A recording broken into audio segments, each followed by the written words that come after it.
வணக்கம்.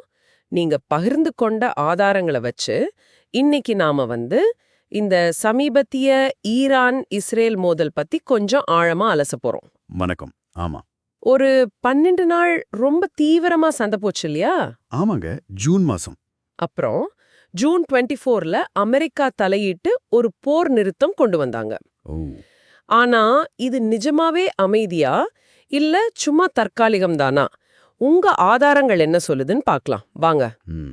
நம்மகிட்ட இந்த போர் நிறுத்தம், ராணுவ தாக்கம், பொருளாதாரம், அப்புறம் அந்த பிராந்திய பதட்டங்கள்னு நிறைய தகவல்கள் இருக்கு. ஆமா, பல கோணங்கள்ல.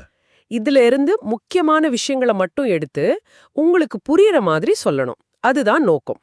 சரி, முதல்ல இந்த போர் நிறுத்தத்திலிருந்தே ஆரம்பிக்கலாமா? இது உறுதியா தெரியலையே. கரெக்ட். நீங்க சொல்றது சரிதான். உங்க ஆதாரங்கள் சொல்றபடியே பார்த்தா இது ஒரு முறையான ஒப்பந்தமே இல்ல. ஓ, அப்போ இது ஒரு உறுதியற்ற புரிதல் அப்படின்னு தான் சொல்லணும். அவ்வளவுதான். நிஜத்துல பாத்தீங்கன்னா ரெண்டு பக்கமுமே அடுத்த கட்டத்துக்கு தயாராற மாதிரி தான் தெரியுது. அப்படியா சொல்றீங்க? ஆமா. இஸ்ரேல் அவங்களோட வான் பாதுகாப்பு சிஸ்டம்ஸ் எல்லாம் பலப்படுத்துறாங்க. ஈரான் அவங்க உளவு பார்க்கறது, சைபர் போர் திறன்கள் இதுல எல்லாம் கவனம் செலுத்துறாங்க. ஓஹோ. அதனால இது அமைதி இல்ல, ஒரு சின்ன இடைவேளை, அவ்வளவுதான். சரி சரி. அப்ப மேலோட்டமா அமைதி மாதிரி தெரிஞ்சாலும் உள்ளுக்குள்ளே வேலைகள் நடந்துட்டு தான் இருக்கு. ம். அப்போ அந்த முக்கியமான விஷயம் ஈரானோட அணுசக்தி திட்டம். ஆமா. அது பெரிய கேள்வி இல்லையா? பெரிய தாக்குதல்கள் நடந்துச்சு, அதோட உண்மையான பாதிப்பு என்ன? ம். இங்குதான் ஒரு முக்கியமான விஷயத்தை கவனிக்கணும். உங்க ஆதாரங்கள் என்ன சொல்லுதுன்னா, இந்த தாக்குதல்கள் ஈரானோட அணுசக்தி திட்டத்தை கொஞ்ச காலத்துக்கு தாமதப்படுத்தியிருக்கலாம், ஒரு சில மாசங்கள். ஓ, அவ்வளவுதானா? ஆமா. ஆனா முழுசா அழிக்கல. குறிப்பா சொல்லணும்னா, பூமிக்கடியில வச்சிருந்தாங்க இல்லையா, அந்த செறிவூட்டப்பட்ட யுரேனியம் கையிருப்பு அது தப்பிச்சிருச்சு. அடேங்கப்பா, அதுதானே முக்கியம். அதுதான் அவங்க அணு ஆயுதம் செய்ய தேவைப்படுற முக்கிய பொருள். அதனால ஈரான் மறுபடியும் யுரேனியம் செறிவூட்ட ஆரம்பிச்சா.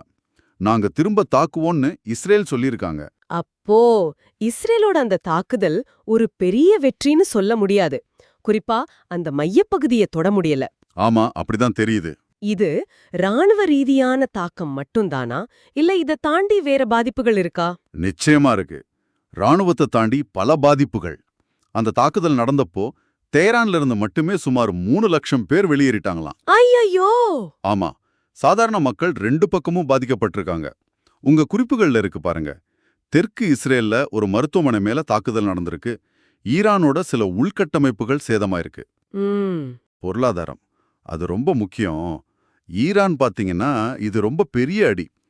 போர் செலவு ஒரு பக்கம், ஏற்கனவே இருக்கிற பொருளாதார தடைகள், பணவீக்கம்னு பல பிரச்சனை. ஆமா, அவங்களுக்கு ஏற்கனவே பிரச்சனை தானே. இதனால அங்க ஆட்சி நிலைப்புத்தன்மை பத்தியே சில கேள்விகள் வருதுன்னு சில பேர் சொல்றாங்க.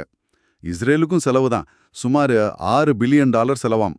ஆனாலும் அவங்க பொருளாதாரம் கொஞ்சம் தாக்கு பிடிச்சிருக்கு. எதிர்பார்த்ததை விட பரவாயில்ல. ஆக 2 பேருக்குமே பாதிப்பு தான். மனித உயிர்கள், இடப்பெயர்வு, பொருளாதாரம்னு. சரி, இதெல்லாம் வச்சு பார்க்கும்போது எதிர்காலத்துல என்ன நடக்கலாம்? உங்க ஆதாரங்கள் ஏதாவது சொல்லுதா? ம். பெரிய சித்திரமா பார்த்தா இது இப்போதைக்கு முடியற மாதிரி தெரியல. சின்ன சின்ன மோதல்கள் அப்பப்போ நடக்க வாய்ப்பு இருக்கு. ஓ, அப்படியா? ஏன்னா ரெண்டு நாடுகளுமே அடுத்த கட்டத்துக்கு தயாராறாங்க. ஒருத்தரோட அணுசக்தி முன்னேற்றத்தை இன்னொருத்தர் கண்காணிச்சிட்டு இருக்காங்க. அப்புறம் ஈரானுக்குள்ளேயே அரசியல் ரீதியா பிளவுகள் இருக்கு. ஆமா, அது ஒரு பிரச்சனை. தீவிர நிலைப்பாடு எடுக்கிறவங்க, கொஞ்சம் மிதமா போறவங்கன்னு அவங்களுக்குள்ள இருக்கிற அந்த பிரச்சனை அமைதி முயற்சிகளை இன்னும் சிக்கலாக்குது. சரிதான். அப்புறம் அந்த பதிலி குழுக்கள் இருக்காங்களே, ஹெஸ்புல்லா மாதிரி, ஆமா ஆமா. அவங்க கொஞ்சம் பலவீனமாகி இருந்தாலும் இன்னும் ஒரு அச்சுறுத்தலா தான் இருக்காங்க.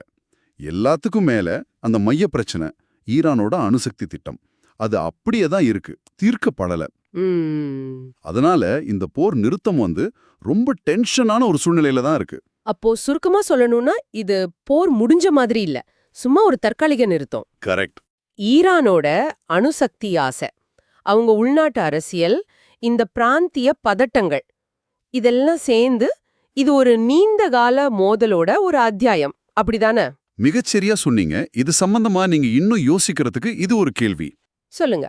இந்த போர் நிறுத்தத்தாலையும் இவ்வளவு பெரிய பொருளாதார இழப்பெல்லாம் இருந்தும் கூட ரெண்டு நாடுகளும் ஏன் அடுத்த கட்ட மோதலுக்கு இவ்வளவு தீவிரமா தயாராகிறாங்க? நல்ல கேள்வி. உடனடியா இவ்ளோ இழப்பு இருக்குன்னு தெரிஞ்சும் அவங்க பார்வையில இந்த மோதலோட மதிப்பு என்ன, இல்ல இதோட அவசியம்தான் என்ன, இது நமக்கு என்ன சொல்லுது? இத கொஞ்சம் சிந்திச்சு பாருங்க.